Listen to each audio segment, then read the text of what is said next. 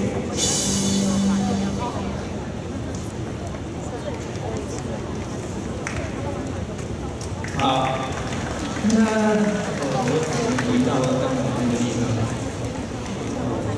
好 ，OK。所以呢，其实我们等一下会介绍很多不同文明他们的数字符号系统啊。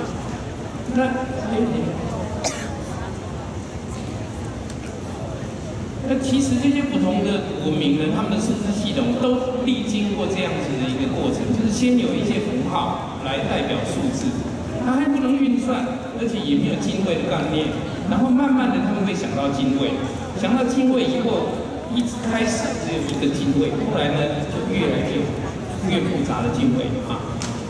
那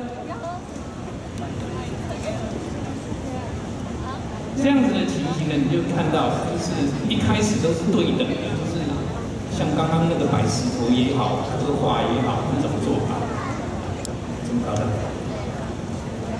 好，前一张呢？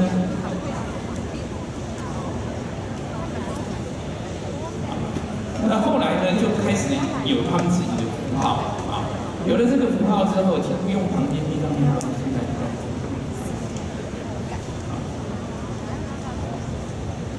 那符号之后还有这个进位的制度，是因为有计算的需要。有计算的需要之后，他们就发展得很快啊。创造这些数呢，你可以大概记得这几个过程：从无到有，没有符号到有符号，然后呢开始有这个对等关系，然后有顺序的关系，就是说1、2、3、4、5、6、7、8、9这样子不同的符号，不同符号有不同符号。后来就有基数符号跟基数方法的发展。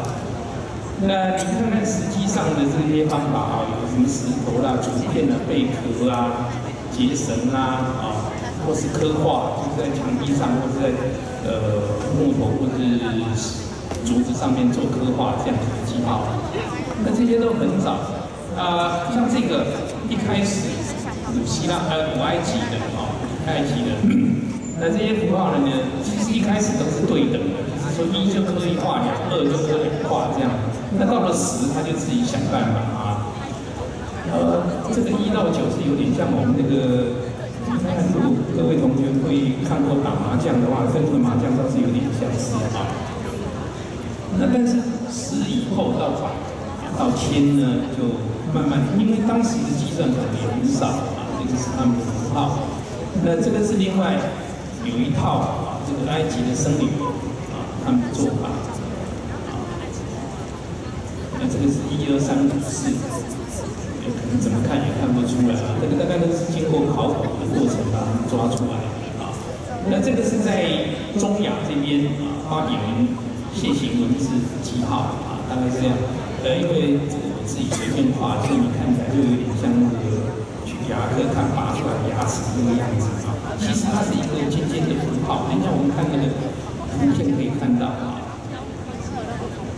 这个就是真正在泥板上面那这个泥板其实记载的是什么呢？是各位学那个毕氏定理的3、4、5啊，5、12、13，这样一组一组记下来。所以其实他们挖到这一块泥板的时候，发现就是说，在那个年代，他们已经知道，不知道是不是知道啊，就类似毕氏定理的东西啊，因为那个数字正好就是那个规则啊。这个是苏美人所用的，其实跟刚刚那个系统非常相似啊。那这个是中国甲骨文的数字符号，不太一样的是，刚刚那个古文明是竖的，是站着的、直的，我们这个是横式书写啊。1到10，你如果看的话，那个1、2、3、4、5哈，这个5就有画一个叉啊。那6呢，有点像那个房子的样子，7是那个10字。8跟现在的8有点像了哈，那最后那个9呢，我就分不太出来啊。不过你看那个底下第2行的那个百啊，那个百跟现在的百就有点像，千也是啊。它那个万呢，只有头很像而已啊，底下没有啊。所以你看到那个500，不是那个唱歌的500啊，是这个500，这个500是底下是百，上面是5啊。还有2656。大概是这样记啊。那后来呢，就开始要有计算。有计算的时候呢，中国的一个计算的工具叫做筹算。这个筹算有点像你吃饭用的筷子，就拿着一根一根的木棒在那里排啊，配合口诀来做计算。那它有横式、纵式。为什么要有横式、纵式？有没有人要猜猜看？有奖品啊？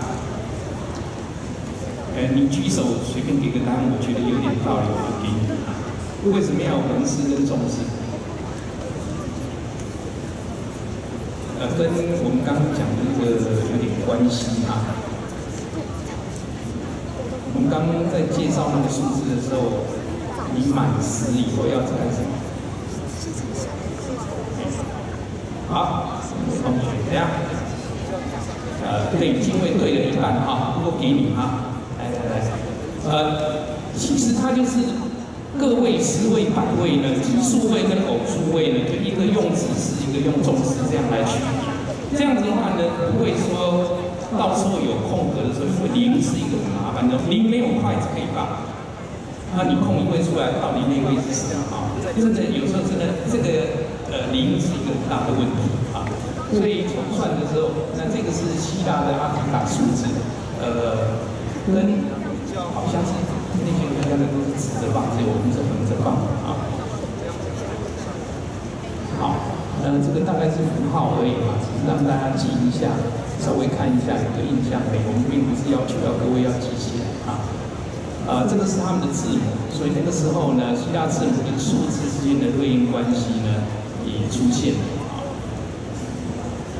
那另外的还有像这个印度的罗门数字，还有玛雅数字，那大部分都是采用10进位，但是呢，你看这个玛雅数字呢，它很特别，它是20进位。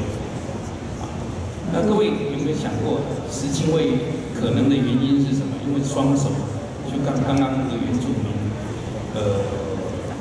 他们用数的时候就10根手指，所以数到10。那这个20，有没有人要猜猜看答案是什么？为什么会用20？对，很可能的哈，我们都是这么猜想的哈。它应该是因为手跟脚呢合起来就可以数到20，但是那个就是一个极限。不过后来呢，它也是会进位啊。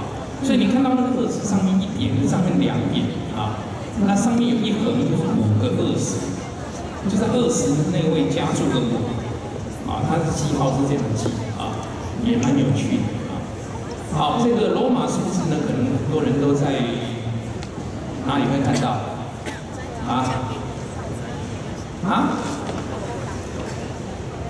书上会看到，不太也可以的哈。不过其实是我们家里摆设的一样东西啦哈。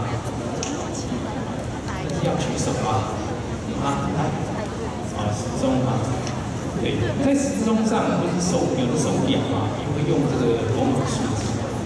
那罗马数字有一个特点就是，你看那个1997是上面那个还是下面那个？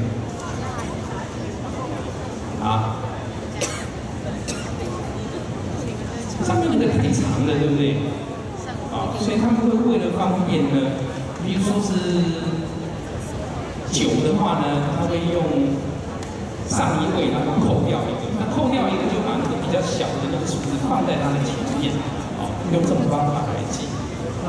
这个另外在一些的欧美的古建筑上面，它哪一年盖的，它也会用这个数字来做注记。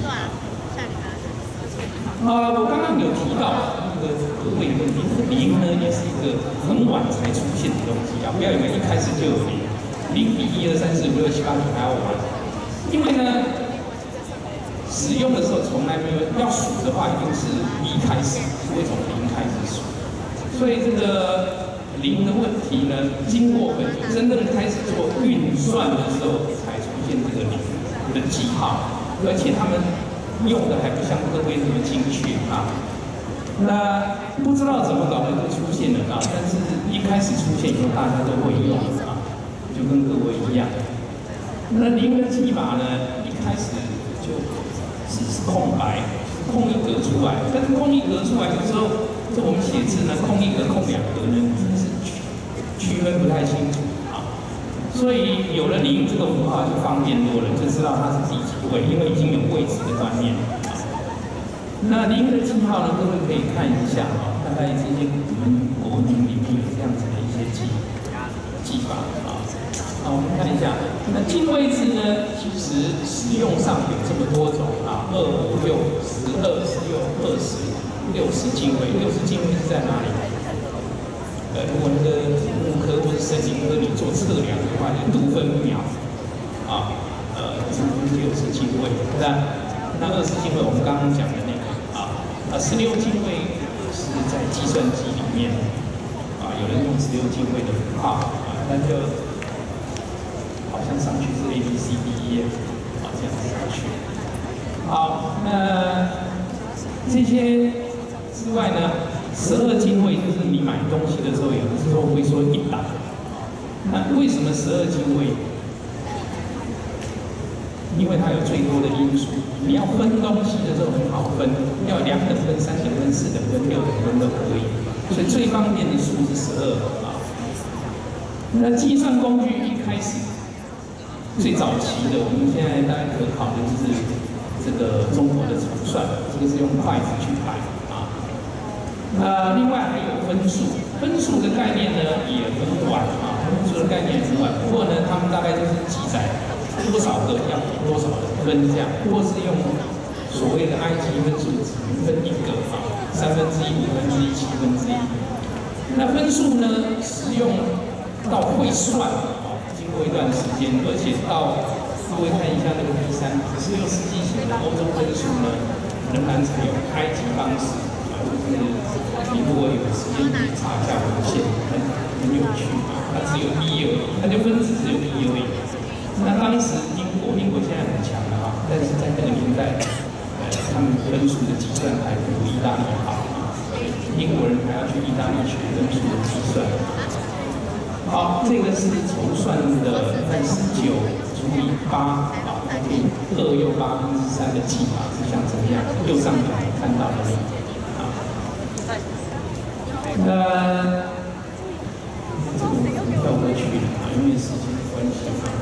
后面还有一些小数呢，其实就是10进位的分数，这是10进位的分数。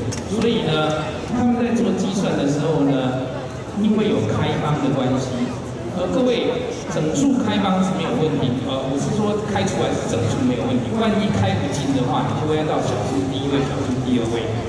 那在这个计算过程当中呢，中国的这个数学家啊，就称它为微数。微数就是现在我们讲的小数。那小数呢，开出来之后，它给的名称呢，各位可以看到，就是说。